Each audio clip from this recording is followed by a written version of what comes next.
Le cercle trigonométrique, où Pythagore rencontre Thalès.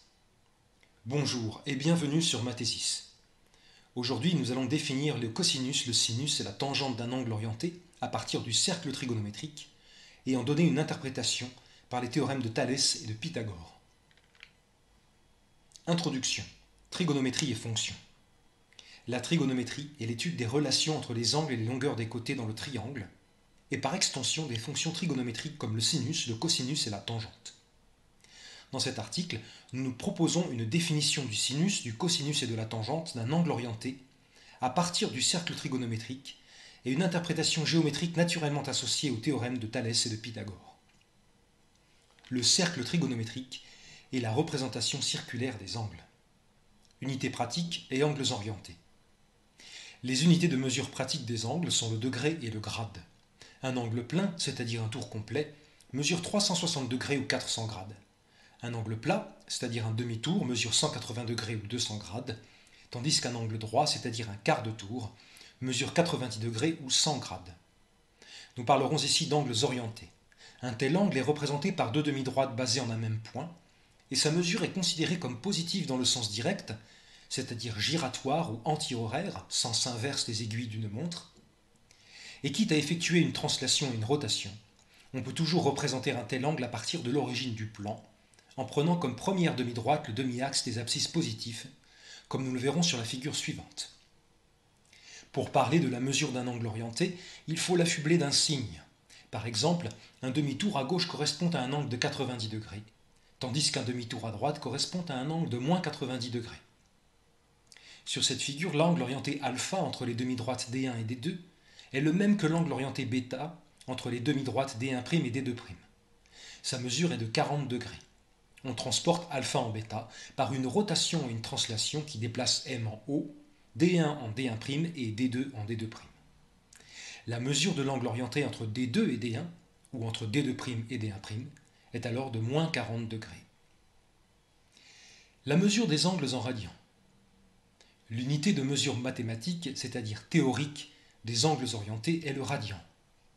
À quoi correspond cette façon de mesurer les angles? Autrement dit, à quoi correspond cette unité de mesure? La mesure des angles en radians, positive ou négative si nous parlons d'angles orientés, est relative à la représentation des angles sur le cercle de centre 0, 0 et de rayon 1, qu'on appelle cercle trigonométrique. Voir la vidéo « Tracer un cercle sur le plan ». Un angle orienté entre deux demi-droites étant rapporté à l'origine du plan euclidien et au demi-axe des abscisses positives, la première demi-droite identifiée avec la partie positive de l'angle des abscisses, on considère l'intersection de la seconde demi-droite avec le cercle trigonométrique. Cette intersection est un point du plan qui détermine l'extrémité d'un arc de cercle basé au point de coordonnées 1, 0 qu'on note I. Par définition, la mesure de l'angle en radians est la longueur de cet arc de cercle, affublé d'un signe selon l'orientation de l'angle, soit selon que l'arc est parcouru dans le sens direct ou le sens indirect. Ainsi, en admettant que la mesure du périmètre du cercle trigonométrique est 2π, la mesure de l'angle plein direct est 2π, celle de l'angle plat direct est π, et celle de l'angle droit direct est π sur 2. Sur cette figure, nous avons représenté le cercle trigonométrique C, centré en 0, 0 et de rayon 1. L'angle orienté alpha est représenté par l'axe des abscisses positives, la demi-droite OI, et la demi-droite D1, et sa mesure en radians est donc la longueur de l'arc orienté IM, soit ici 2π sur 9. L'angle bêta, orienté dans l'autre sens, est représenté par la demi-droite OI et la demi-droite D2, et sa mesure en radians est donc la longueur de l'arc orienté IN affublé d'un signe négatif, soit ici moins 23π sur 180. Les fonctions trigonométriques des angles. Les coordonnées circulaires. Ainsi, un angle orienté peut toujours être représenté par un point placé sur le cercle trigonométrique. Or, en considérant les coordonnées de ce point, voir la vidéo sur le plan euclidien, c'est-à-dire en projetant ce point sur l'axe des abscisses d'une part, sur l'axe des ordonnées d'autre part, on obtient deux nombres réels, qui sont les coordonnées du point et que nous appellerons les coordonnées circulaires de l'angle orienté. La première coordonnée circulaire de l'angle, obtenue comme abscisse du point qu'il détermine sur le cercle trigonométrique, est appelée le cosinus de l'angle. on note cos alpha, le cosinus d'un angle orienté alpha. La seconde coordonnée circulaire de l'angle, obtenue comme ordonnée du point qu'il détermine sur le cercle trigonométrique, est appelée le sinus de l'angle. On note sin alpha, le sinus d'un angle orienté alpha. Il faut bien noter que le cosinus et le sinus sont définis ici pour un angle orienté et non pour un nombre réel. Il s'agit donc des coordonnées circulaires d'une grandeur géométrique et pas du cosinus et du sinus d'un nombre réel, même si ceux-ci sont fondamentalement associés au cosinus et au sinus d'un angle, mais à travers des grandeurs numériques qui sont les mesures de l'angle. Sur cette figure, l'angle alpha formé par le demi-axe des abscisses positives et la droite D1 est représenté par le point d'intersection M de cette droite avec le cercle trigonométrique. Les coordonnées du point M sont par définition le cosinus de l'angle alpha, l'abscisse cos alpha de M et le sinus de l'angle alpha, l'ordonnée sin alpha de M. Fonction trigonométrique. Il ne faut pas confondre le cosinus et le sinus d'un angle, qui est un objet géométrique, avec le cosinus et le sinus d'un nombre réel, à savoir les fonctions d'une variable réelle définie pour tout nombre réel x et notée cos et sin également.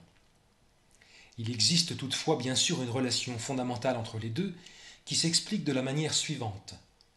Si on considère la droite verticale tangente au cercle trigonométrique au point I, c'est-à-dire la droite d'équation x égale 1, alors on peut imaginer enrouler cette droite autour du cercle trigonométrique dans le sens trigonométrique, ou anti-horaire. Autrement dit, les points de la droite situés dans le demi-plan supérieur sont envoyés sur le cercle trigonométrique en commençant au point I et en reportant sur le cercle la longueur correspondant à l'ordonnée du point dans le sens anti-horaire. Cette transformation se décrit rigoureusement à partir de ce qu'on peut appeler la fonction exponentielle circulaire qui associe à un nombre réel t, représentant l'ordonnée d'un point sur la droite tangente, le nombre complexe exponentiel de it, représentant le point du cercle trigonométrique correspondant. Cette fonction apparaît dans la notation trigonométrique des nombres complexes. Mais pour revenir au cosinus et au sinus, un nombre réel t étant représenté comme ordonnée d'un point de la droite verticale, le point du cercle qui lui est associé par cet enroulement détermine un angle orienté dont on peut considérer le cosinus et le sinus. Le cosinus et le sinus du nombre réel t sont alors ceux de l'angle déterminé par le point du cercle associé à t. C'est la raison pour laquelle, dans la notation trigonométrique des nombres complexes, on écrit e puissance it égale cosinus t plus i sinus t. Les nombres réels cosinus t et sinus t sont respectivement les parties réelles et imaginaires, soit les coordonnées, du nombre complexe e puissance it dans le plan, qui n'est autre que exponentielle de it. Interprétation géométrique. Thalès et Pythagore. La tangente est le théorème de Thalès. Il existe une autre fonction trigonométrique usuelle appelée tangente et qui est définie pour un nombre réel x de cosinus non nul comme le quotient sinus x sur cosinus x.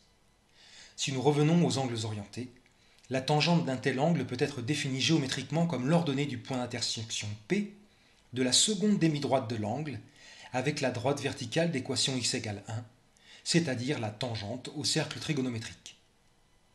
Pour pouvoir définir de cette façon la tangente d'un angle orienté, il faut donc que cet angle ait une mesure différente de π sur 2 ou moins π sur 2, cas où la deuxième demi-droite de l'angle est verticale et n'a donc pas d'intersection avec la droite x égale 1.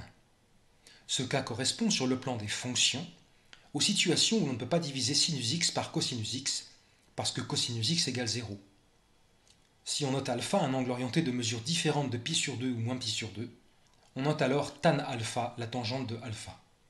On adopte pour la fonction numérique la même notation, soit tan x égale sin x sur cos x pour x un nombre réel tel que cos x différent de 0. On peut donner une interprétation géométrique naturelle de la tangente d'un angle orienté en utilisant le théorème de Thalès de la manière suivante. En conservant les mêmes notations que précédemment, désignons par P le point d'intersection de la deuxième demi-droite, D, de l'angle alpha, avec la droite D' d'équation x égale 1, passant par I et perpendiculaire à l'axe des abscisses. Désignons aussi par A le point de coordonnées cos alpha est 0, qui représente cosinus alpha sur l'axe des abscisses. Les droites D' égale IP et AM sont parallèles Et dans le triangle OIP, rectangle en I, par le théorème de Thalès, on peut écrire l'égalité AM sur OA égale IP sur OI égale IP puisque OI vaut 1, c'est-à-dire sinus alpha sur cosinus alpha égale tangente alpha. Coordonnées et théorème de Pythagore. En revenant aux coordonnées circulaires, on peut interpréter l'autre grand théorème élémentaire de la géométrie euclidienne plane comme une relation fondamentale entre le sinus et le cosinus. Avec les mêmes notations, on considère désormais le triangle OAM, rectangle en A, et on note B le point de coordonnées 0 sinus alpha, qui représente sinus alpha cette fois-ci sur l'axe des ordonnées. Par définition de A et de B, on a alors OA égale cosinus alpha et AM égale OB égale sinus alpha. Si bien que par le théorème de Pythagore, on peut écrire OA au carré plus OB au carré égale OA au carré plus AM au carré égale OM au carré, c'est-à-dire cosinus carré alpha plus sinus carré alpha égale 1, puisque OM égale 1, le segment OM étant par définition un rayon du cercle trigonométrique. Il s'agit ici de la relation fondamentale entre le sinus et le cosinus d'un angle orienté, qui peut s'étendre au sinus et au cosinus d'un nombre réel. Pour tout nombre réel x, on a cosinus carré x plus sinus carré x égale 1. Cette relation permet entre autres de paramétrer le cercle trigonométrique et tous les cercles du plan à l'aide des fonctions sinus et cosinus, comme nous l'avons vu dans la vidéo tracer un cercle sur le plan. C'est tout pour aujourd'hui. N'oubliez pas, si ce n'est déjà fait, de vous abonner et d'activer les notifications. Et s'il vous plaît, de donner un vote positif si vous avez appris quelque chose. Dans la description de la vidéo, vous trouverez l'adresse de mon blog mathématique, La règle et le compas, qui vous propose de nombreux autres articles de mathématiques. Vous trouverez aussi des liens vers des cours de mathématiques supérieures, sous la forme notamment de livres électroniques du corpus Mathésis. À bientôt sur Mathésis.